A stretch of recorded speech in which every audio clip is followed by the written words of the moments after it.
इस वीडियो में हार्दिक स्वागत है सभी पेंशनर्स, केंद्रीय कर्मचारी और राज्य कर्मचारियों के लिए सरकार व हाई कोर्ट से आज की 5 लेटेस्ट बड़ी खबर आई है। जी हां, आज सैलरी, पेंशन तथा महंगाई भत्ता से जुड़ी महत्वपूर्ण बड़ी खबर आई हैं तथा साथ ही सभी पेंशनर्स व कर्मचारियों के लिए अन्य भी बड़ी खबर आज की हैं, जिसकी पूरी जानकारी आपको सबसे पहले इस वीडियो में देखने को मिलेगी। तो बने रहा वीडियो को लास्ट तक और जानिए इन महत्वपूर्ण खबरों को सबसे पहले। इससे पहले अगर आपने अभी तक भी इस वीडियो पर एक लाइक नहीं किया तो एक लाइक कर दीजिए, क्योंकि आपका एक लाइक ही हमारी मेहनत का फल होता है। वही चैनल को भी फ्री में सब्सक्राइब नहीं किया, सब्सक्राइब कर लीजिए ताकि आगे भी आपको कर्मचारी पेंशन से जुड़ी हर एक लेटेस्ट अपडेट सबसे पहले देखने को मिलती रहे। चलिए बढ़ते हैं खबरों में आगे। आज की पहली बड़ी खबर आपको बता दें कि जून 2021 तक नहीं होगा रेल कर्मचारियों का तबादला, 3 महीने तक पद पर बने रहेंगे सभी कर्मचारी। जी आपको बता दें कि भारतीय रेलवे ने कोरोना संक्रमण के बढ़ते मामलों के बीच एक बड़ा फैसला लिया है। रेलवे बोर्ड ने अपने कर्मचारी ट्रांसफर पर रोक की अवधि बढ़ा दी है। अब अगले 3 महीने तक कर्मचारी अपने पद पर बने रहेंगे। इसके बाद हालात की समीक्षा के बाद आगे कोई फैसला लिया जाएगा।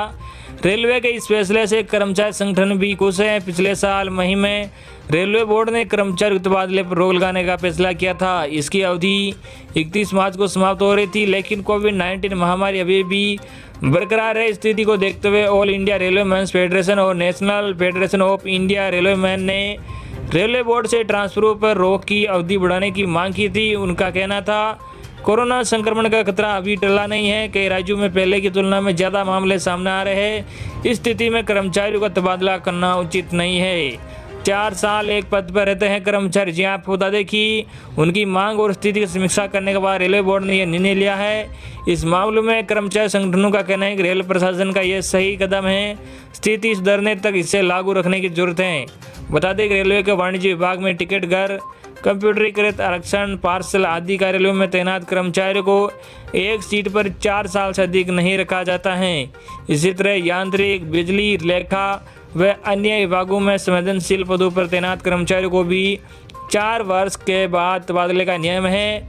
कार्मिक विभाग प्रत्येक वर्ष संवेदनशील पदों पर तैनात कर्मचारियों के तबादलों की सूची जारी करता है। वही अगली बड़ी खबर, हाईकोर्ट ने कहा पहली पत्नी को आपत्ति नहीं तो दूसरी पेंशन व अन्य लाभ की पात्र। जी हां, आपको बता दें कि पंजाब हरियाणा हाईकोर्ट ने अहम फैसला सुनाते हुए यह स्पष्ट कर दिया है कि यदि पहली पत्नी को आपत्ति नहीं है तो दूसरी पत्नी मृतक पति की फैमिली पेंशन व अन्य लाभ के लिए पात्र हैं। भारतीय सेना के तोप खाने के रिकॉर्ड अधिकारी ने अम्बाला की अदालत के उस फैसले को चुनौती दी थी, जिसके तहत मृतक सैनिक की दूसरी पत्नी को फैमिली पेंशन व अन्य लाभ जारी करने का आदेश दिया था। हाई कोर्ट को बताया गया था कि सैनिक मोहिंदर सिंह की पहली पत्नी ने बिना तलाक दूसरी शादी कर ली थी। इसके बाद मोहिंदर ने दलजीत कौर से विवाह कर लिया। इस बीच सेना के रिकॉर्ड में दलजीत कौर का नाम दर्ज नहीं हो पाया। जब दलजीत कौर ने मोहिंदर सिंह की मौत के बाद उसकी विधवा होने का दावा करते हुए फैमिली पेंशन की मांग की तो सेना ने इनकार कर दिया। विवाद अम्बाला की जिला अदालत पूछा तो मोहिंदर सिंह की पत्नी बंत कौर ने अपने बयान में कहा कि मोहिंदर सिंह से उसकी शादी 1960 में हुई थी और 1964 में दोनों अलग हो गए। अलग होने के बाद उसने करतार से विवाह कर लिया और अब यदि फैमिली पेंशन व अन्य लाभ दलजीत कौर को दिए जाए तो उसे आपत्ति नहीं है। जिला अदालत ने इसके बाद सेना को आदेश दिया था कि दूसरी पत्नी को लाभ जारी किया जाए। सेना इसी आदेश के खिलाफ पहुंच गई और आदेश को रद्द करने की अपील की। सेना की दलील थी कि दलजीत कौर से विवाह करने से पहले मोहिंदर का तलाक नहीं हुआ था और ऐसे में विवाह को वैध नहीं माना जा सकता और न ही दलजीत कौर को पत्नी। हाईकोर्ट ने सभी पक्षों को सुनने के बाद कहा कि भले ही मोहिंदर का तलाक नहीं हुआ था, लेकिन उसका विवाह दलजीत कौर से हुआ और दोनों के 4 बच्चे भी। ऐसे में जब पहली पत्नी को पेंशन या अन्य लाभ दलजीत कौर को मिलने से कोई आपत्ति नहीं है तो सेना को भी इस विषय पर ज़्यादा ध्यान न देकर दलजीत कौर को पेंशन व अन्य लाभ जारी कर देने चाहिए। इन टिप्पणियों के साथ ही हाईकोर्ट ने सेना की अपील को खारिज करते हुए अम्बाला जिला अदालत के फैसले पर अपनी मोहर लगा दी है। वही अगली बड़ी खबर आपको बता दें, सरकार को हाई कोर्ट से फटकार, कहा विज्ञापनों पर खर्च न करे, कर्मचारियों को सैलरी दे। जी हां, आपको बता दें कि दिल्ली की अरविंद केजरीवाल सरकार को आज दिल्ली हाई कोर्ट ने फटकार लगाए हैं। एमसीडी कर्मचारी को सैलरी और पेंशन तय वक्त पर ना मिल पाने के मुद्दे पर दिल्ली हाई कोर्ट ने कहा कि हम देख सकते हैं कि किस तरह से सरकार राजनेताओं की तस्वीरों के साथ अखबारों में पूरे पन्ने का विज्ञापन देती है, वहीं दूसरी तरफ कर्मचारियों को सैलरी तक नहीं दी जाती है। हाईकोर्ट ने कहा सैलरी न देकर पैसे को विज्ञापन पर खर्च करना अपराध है। जी हां, दिल्ली हाईकोर्ट ने यह बात उस जनहित याचिका पर सुनवाई करते हुए कही जिसमें नगर निगमों के द्वारा दिल्ली सरकार से फंड न मिलने के चलते एमसीडी के हजारों कर्मचारियों को कई महीनों की तनख्वाह नहीं मिल पाने की बात कही गई थी। कोर्ट ने टिप्पणी करते हुए कहा कि क्या यह अपराध नहीं है कि ऐसे मुश्किल वक्त में भी आप पैसा विज्ञापन पर खर्च कर रहे हैं। अगर आप इन कर्मचारियों को तय वक्त पर तनख्वाह देते हो तो आपका कहीं ज़्यादा नाम हो सकता है। हाई कोर्ट ने कहा सभी सरकारी कर्मचारियों को मार्च तक का वेतन तुरंत दे। जी हां, हाई कोर्ट ने तीनों नगर निगमों को 5 अप्रैल तक सभी निगम कर्मचारियों को तनख्वाह देने का आदेश दिया था, लेकिन अभी तक कुछ कर्मचारियों को जनवरी और कुछ को फरवरी तक की ही तनख्वाह दी गई। ऐसे में कोर्ट ने आज आदेश दिया कि आज ही सभी सफाई कर्मचारियों को मार्च तक का वेतन तुरंत दिया जाए। कोर्ट ने सभी एमसीडी को कहा कि अब आगे तनख्वाह देने के लिए एक्सटेंशन नहीं दी जा सकती है। वही अगली बड़ी खबर आपको बता दें कि कर्मचारियों के लिए खुशखबरी, अब पुरानी पेंशन स्कीम का 31 मई तक उठा सकेंगे। जी आपको बता दें कि देश के केंद्रीय कर्मचारियों के लिए खुशखबरी है। कर्मचारी एनपीएस को छोड़कर पुरानी पेंशन स्कीम का लाभ ले सकते हैं। सरकार के कर्मचारियों को 31 मई 2021 तक का समय दिया है।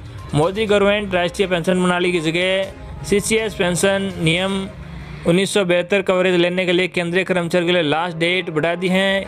ये उन एम्प्लॉयज़ के लिए हैं जो 1 जून 2004 से पहले चुने गए लेकिन बाद में शामिल हुए थे। फाइनेंशियल एक्सप्रेस की एक खबर के मुताबिक सरकार ने पुरानी पेंशन स्कीम का फ़ायदा लेने के लिए कर्मचारियों को 5 मई तक का मौका दिया है। अगर एम्प्लॉयज़ अप्लाई नहीं करेंगे तो उन्हें एनपीएस का लाभ मिलता रहेगा। जिन कर्मचारियों की नियुक्ति 1 जून 2004 से 28 अक्टूबर 2009 के बीच हुई है उन्हें सीसीएस पेंशन के तहत पेंशन का फ़ायदा मिलेगा। इस फैसले पर जानकारों का कहना है कि पुरानी पेंशन स्कीम एनपीएस से ज़्यादा अच्छी है। इसमें रिटायरमेंट के बाद पेंशनर के साथ उनके परिजनों को भी सुरक्षा मिलती है। अपनी पेंशन योजना का लाभ उन सेंट्रल एम्प्लॉयज़ को मिलेगा जो रेलवे पेंशन रूल या सीसीएस पेंशन नियम 1972 के तहत स्टेट गवर्नमेंट के किसी विभाग या स्वायत्त संस्थानों में 1 जून 2004 से पहले भर्ती हुए हैं। वही अगर उन्होंने प्रदेश सरकार के पेंशन डिपार्टमेंट की जॉब से इस्तीफा देकर केंद्र के पेंशन विभाग या स्वायत्त संस्था में नियुक्ति हुई है। वही अगली बड़ी खबर आपको बता दें कि केंद्रीय कर्मचारियों के लिए बड़ी खुशखबरी, एलटीसी स्पेशल पैकेज के तहत क्लेम नहीं कर पाए तो अभी भी आपके पास है मौका। जी हां, आपको बता दें कि केंद्रीय कर्मचारियों के लिए बड़ी खुशखबरी आई है। केंद्रीय कर्मियों के लिए LTC special cash package scheme के तहत क्लेम करने या बिल जमा करने की अंतिम डेट बढ़ा दी गई है। केंद्रीय कर्मचारी अब एलटीसी स्पेशल पैकेज के तहत बिल या क्लेम को इस महीने का अंत यानी 30 अप्रैल तक जमा कर सकेंगे।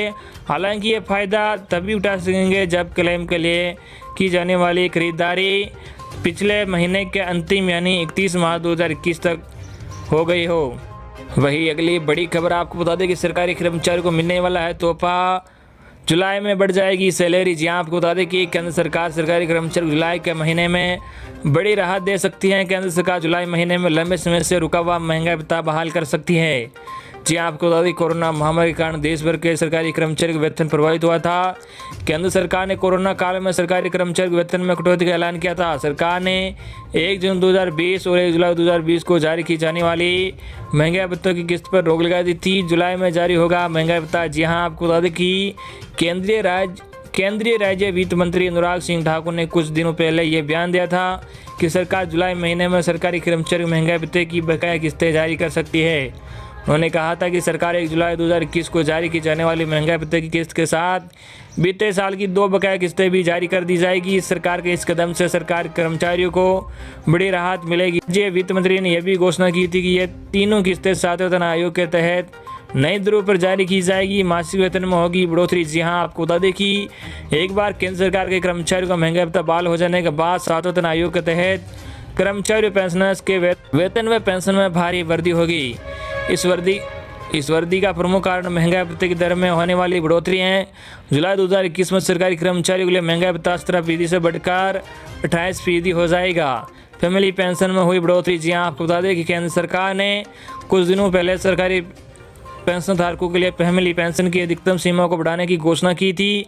केंद्र सरकार ने फैमिली पेंशन की अधिकतम सीमा में लगभग 2.5 गुना तक की बढ़ोतरी की है। अभी तक फैमिली पेंशन की अधिकतम सीमा 45,000 रुपये प्रति माह थी, अब इसे बढ़ाकर 1,25,000 रुपये प्रति माह कर दिया गया है। तो ये थी आपके लिए आज की लेटेस्ट से लेटेस्ट बड़ी खबरें जो हमने सबसे पहले आप तक पहुंचाई है। आई होप कि आपको आज की हमारी सभी की सभी लेटेस्ट खबरें पसंद आई होगी। इस वीडियो पर ज़्यादा से ज़्यादा लाइक और इस वीडियो को ज़्यादा से ज़्यादा आपको मिलने वाले तक जरूर से करना।